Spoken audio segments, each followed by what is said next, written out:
Hello दोस्तों, क्या आप जानते हैं इस दुनिया का सबसे लंबा बाइसिकल यानी कि साइकिल कौन सा है और वो आखिर कितना फीट लंबा है? और क्या आप जानते हैं कि क्वीन एलिजाबेथ अपने टाइम में एक ट्रेंड मैकेनिक थी?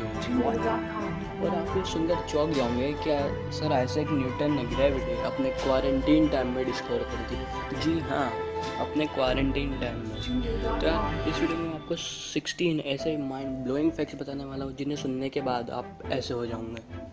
तो यार उससे पहले मेरे आपसे एक रिक्वेस्ट है कि आपको ये वीडियो थोड़ी सी भी अच्छी लगती है तो इसे लाइक और शेयर करिएगा और हमारे चैनल को ज़रूर से सब्सक्राइब करिएगा, क्योंकि मैं आगे आप लोगों के लिए ऐसे ही amazing facts related, science related और एजुकेशनल रिलेटेड वीडियोस लाता रहूँगा।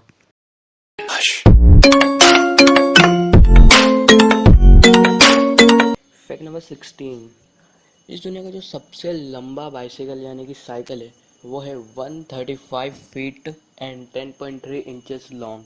जी हाँ दोस्तों, इस दुनिया का जो सबसे लंबा साइकिल है वो 135 फीट लंबा है और इसे यूनिवर्सिटी ऑफ साउथ ऑस्ट्रेलिया के एक ग्रुप ऑफ साइकिलिस्ट ने 2015 में बनाया था और उन्होंने इसे 100 मीटर तक चलाकर वर्ल्ड रिकॉर्ड भी बनाया था, जैसा कि आप अपनी स्क्रीन पर देख सकते हैं। Fact number 15। दोस्तों आप यह सुनकर चौंक जाओगे कि क्वीन एलिजाबेथ, जी हाँ, the great princess and queen of England, अपने टाइम में एक ट्रेंड मैकेनिक थी। जैसे कि आप अपने स्क्रीन पर उनकी रियल टाइम फोटोज़ देख सकते हो, उस समय की ये फ़ोटोज़ है। वह अपने समय में एक ट्रेंड मैकेनिक थी। दरअसल ये खूबी उन्होंने जब सीखी थी जब वो 25 to 30 ईयर्स के बीच में थी और वो आज भी फैक्ट से बताते हैं कि उन्हें एक कार अच्छे से रिपेयर करना आती है। यह फैक्ट से साबित होता है कि कोई भी प्रोफेशन छोटा या बड़ा नहीं होता, बस उसे करने का अपने अंदर एक जुनून। Fact number 14। दोस्तों आप ये सुनकर चौंक जाओगे कि एक ऐसा भी जीव है जो कि अपने पूरे ज़िंदगी में बिना पानी पिए भी रह सकता है। जी हाँ, और उस जीव का नाम है द कैंगरू माउस। तो यार इसके नाम से कंफ्यूज मत होइएगा, ये कैंगरू जैसा दिखता है बस, लेकिन ये ऑस्ट्रेलिया में नहीं रहता। ये जो है साउथ अफ्रीका के डेजर्ट्स में पाया जाता है और जैसा कि आप जानते हैं वहाँ पर कितना पानी की समस्या है, वहाँ पे बिल्कुल पानी नहीं रहता। तो यार इसने एक ऐसी मेथड अडॉप्ट कर लिया, इसके बॉडी ने कैसे एडोप्टेशन ले ली कि ये बस कुछ सीड्स खाकर ही अपना पूरा जीवन बिता सकता है, वो भी बिना पानी। Fact number 13। दोस्तों आपने अपने जीवन में, अपनी लाइफ में कभी ना कभी तो एक्सपीरियंस करा होगा कि आपने जीवन में कोई भी इवेंट या कोई भी घटना जो आपके साथ घटी है, जो हुई है, वह कभी ना कभी तो आपको ऐसा लगता है कि पहले मेरे साथ हो चुकी है, भले वो नहीं हुई हो, और लगता है आप यकीन से सोचने लग जाते हैं यार ऐसा तो कभी ना कभी मेरे साथ पहले कभी हुआ है। तो यार उसके लिए एक साइंटिफिक टर्म है जिसे कहते हैं डेजा वू। और आपने कभी यह भी फील करा होगा कि आपने कुछ सपना देखा है और वो आपके साथ अगले दिन उससे रिलेटेड या वैसा कि वैसा सपना मतलब बाद में हुआ है, मतलब असली ज़िंदगी में आपने जो सपना देखा वो आपके साथ घटित हुआ है। तो उसके लिए साइंटिफिक टर्म है जिसे कहते हैं डेजा रिवे। Fact number 12। दोस्तों आप ये जानकर हैरान हो जाओगे कि जो ह्यूमन नोज़ है, हमारी जो नाक है, वो कितनी स्मेल डिटेक्ट कर सकती है, कुछ अंदाज़ा है? चलिए मैं बता देता हूँ। साइंटिस्ट ने एक रिसर्च करी है और उसमें पता चला है कि human nose more than 1 trillion smells detect कर सकती है। जी हाँ, ह्यूमन नोज 1 ट्रिलियन से ज़्यादा गंध या सूंघ सकती है, उसे डिटेक्ट कर सकती है। Fact number 11। दोस्तों जैसे कि आप जानते हैं यार, ये जो छोटे छोटे बच्चे रहते हैं, प्यारे प्यारे बच्चे, वो कितना रोते हैं। लेकिन यार ये एक फैक्ट है कि जो न्यू बॉर्न बेबीज़ रहते हैं, जो कि नवजात बच्चे रहते हैं, जो कि बिल्कुल नए पैदा होते हैं, वो जो है रोते तो है पर उनकी आंखों में से आंसू नहीं आते। जिसका मतलब ये नहीं कि बस रोने का नाटक करते हैं, उनकी आंखों से आंसू यानी कि टीयर्स नहीं आते। ऐसा इसलिए होता है क्योंकि जब वो नए नए पैदा होते हैं, मतलब वो जो न्यू बॉर्न होते हैं, तो उनकी जो आई रहती है, वो आँख रहती है, वो इतनी कैपेबल नहीं होती कि अपनी आँख से आंसू निकाल सके। ऐसा वो कुछ दिनों या कुछ महीनों बाद करती है। Fact number 10। 1 सेकंड, यार 1 सेकंड कितना छोटा होता है ना, यूँ बीत जाता है। और आपको पता होगा कि 60 सेकंड मिलकर 1 मिनट बनाते हैं। लेकिन क्या आपने कभी सोचा है कि 1 मिलियन सेकंड्स यानी कि 10 लाख सेकंड्स कितने दिन के बराबर होते हैं? तो यार मैं बता दूँ, 10 लाख सेकंड्स जो होते हैं वो 12 दिन के बराबर होते हैं। वहीं 1 अरब सेकंड्स यानी कि 1 बिलियन सेकंड्स वो होते हैं 32 ईयर्स के बराबर, जो कि बहुत बड़ा है। Fact number 9। दोस्तों अगर आप अपने दांतों को कमज़ोर समझते होंगे तो यार ये फैक्ट आपको सोचने पर मजबूर कर देगा, क्योंकि रिसर्च में पाया गया है कि जो इंसान के दांत होते हैं वह शार्क के दांत जितने ही मजबूत होते हैं। अब आप सोच रहे होंगे कि यार मैं ये क्या बोल रहा हूँ, शार्क को देखा है वो किसी भी चीज़ के सामने आती है तो उसे चीर चीर फाड़ कर देती है। लेकिन यार यहाँ पर जो खेल है वो बाइट फोर्स का है। जो शार्क के दांत है और जो इंसान के दांत है उनमें सेम ही पावर है, वो सेम स्ट्रॉन्ग है। लेकिन यार जो शार्क की बाइट फोर्स है, बाइट फोर्स मतलब जितना फोर्स वो अपने शिकार पर लगाती है अपने मुंह से, वो इंसान जितना फोर्स लगाता है अपने खाने पे वो बहुत कम होता है, इसलिए वह ऐसा कर पाती है। नहीं तो दोनों के दांत जो है वो बिल्कुल ही स्ट्रॉन्ग सेम। Fact number 8। दोस्तों मैं आपको बता दूं कि कनाडा का नाम इस दुनिया के सबसे ज़्यादा ठंडे देशों में गिना जाता है। कनाडा जो कि अमेरिका का एक पड़ोसी देश है। लेकिन मैं आपको बता दूं कि कनाडा में भी एक डेजर्ट है, एक रेगिस्तान मौजूद है। और ये कोई ठंडा रेगिस्तान नहीं है, बिल्कुल गर्म रेगिस्तान है जिसमें रेत ही रेत मौजूद है। तो यार ये फैक्ट आपको सोचने में मजबूर कर देगा कि यार प्रकृति भी जो है वो कितनी विचित्र होती है। Fact number 7। दोस्तों मैं बता दूँ, डॉली पार्टन जो कि एक अमेरिकन इन्फ्लुएंसर है, उन्होंने इमेजिनेशन लाइब्रेरी करी है 1995 में, जो कि दुनिया की सबसे बड़ी लाइब्रेरी में से गिनी जाती है, इमेजिनेशन लाइब्रेरी। लेकिन इसके बाद भी वो रुकी नहीं और उन्होंने 100 मिलियन यानी कि 10 करोड़ किताबें जो है गरीब और मिडिल क्लास बच्चों को, ज़रूरतमंद बच्चों को डोनेट करी है। तो सर ये एक बहुत ही नेगेटिव फैक्ट है यार। एक सर्वे में पता चला है कि दुनिया जो पूरा वर्ल्ड है उसमें पूरे साल में 2.6 ट्रिलियन पाउंड्स ऑफ गार्बेज यानी कि इतना कचरा पर ईयर प्रोड्यूस होता है और धरती पर ही रहकर यहाँ पर वायु प्रदूषण या प्रदूषण फैलाता है। यार ऐसे में बहुत सारे सर्वेस किए गए हैं कि यार इस कचरे को कैसे मतलब रिसाइकल करे, रीयूज़ करे या फिर इसे कैसे हटाए। तो यार उसमें बहुत से लोगों का यह ओपिनियन रहता है कि यार स्पेस जो है वो बहुत ही बड़ा और वास्ट है, बहुत बड़ा है। तो यार क्यों ना ये कचरा स्पेस में पहुंचा जाए। लेकिन यार ऐसा हम लोग क्यों नहीं करते, ऐसा साइंटिस्ट क्यों नहीं करते, जो स्पेस इतना बड़ा है फिर भी वो कचरा वहाँ क्यों नहीं पहुँचाते। इसके दो कारण हैं, जगह बता दूँ। पहला कारण जो है, स्पेस में कोई भी चीज़ पहुँचाना कोई छोटी मोटी बात नहीं है।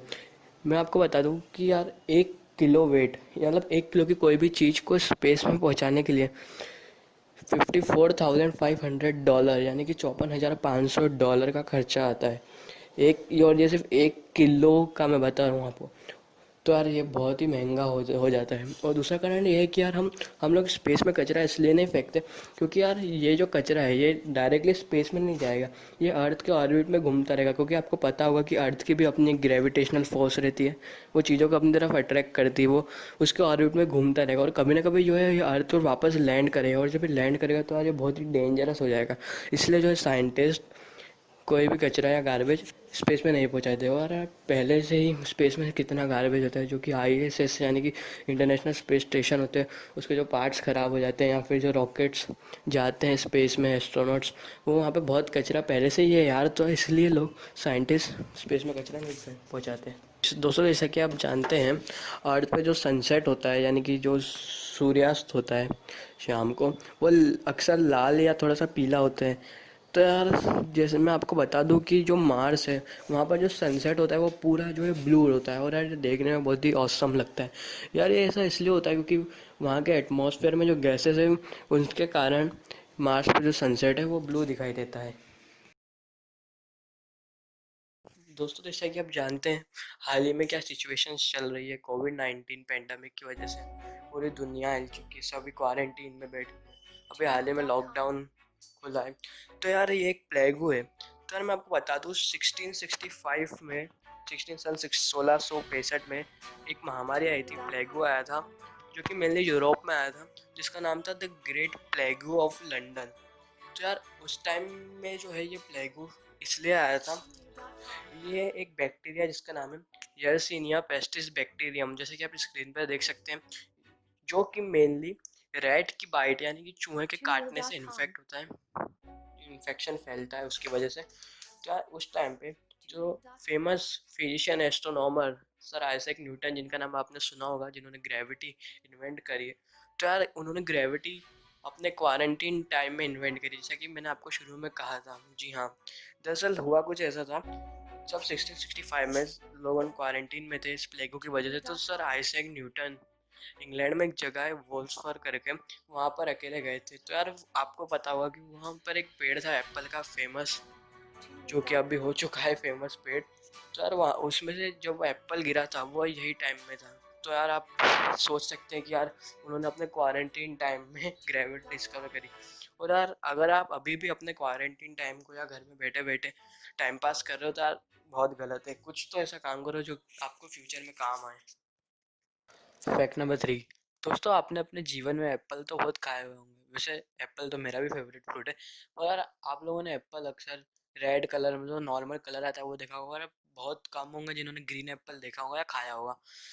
तो यार मैं बता दूं एक ऐसे एप्पल की प्रजाति है, एक ऐसा भी एप्पल है जो ब्लैक कलर का आता है, सही में ब्लैक कलर का, और उसे कहते हैं ब्लैक डायमंड एप्पल। और यार ये सच में बहुत बहुत ही महंगा आता है। इसका प्राइस जो है 1 किलो का आप स्क्रीन पर देख सकते हैं।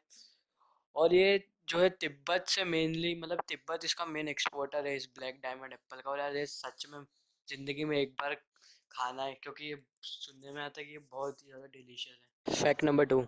ऑलमोस्ट इंग्लिश अल्फ़ाबेट का वो सबसे लंबा अल्फ़ाबेट है जो कि अल्फ़ाबेटिकल ऑर्डर में लिखा जाता है। जैसे कि आप देख सकते हैं ऑलमोस्ट की स्पेलिंग होती है ALMOST। और ये इंग्लिश का सबसे बड़ा वर्ड है जो कि अल्फ़ाबेटिकल ऑर्डर में लिखा जाता है। जैसे कि इसके ए के बाद एल फिर MOST, मतलब अल्फ़ाबेटिकल ऑर्डर में आता है। Fact number 1। दोस्तों आप जानते हैं कि इस दुनिया का सबसे अमीर या रिच एक्टर या एक्ट्रेस कौन है? तो यार मैं बता दूं, इस दुनिया के जो टॉप 20 रिचेस्ट एक्टर और एक्ट्रेस है, जिसमें मेनली एक्टर ही है, उनकी लिस्ट मैं आपको बता देता हूँ जो ये है।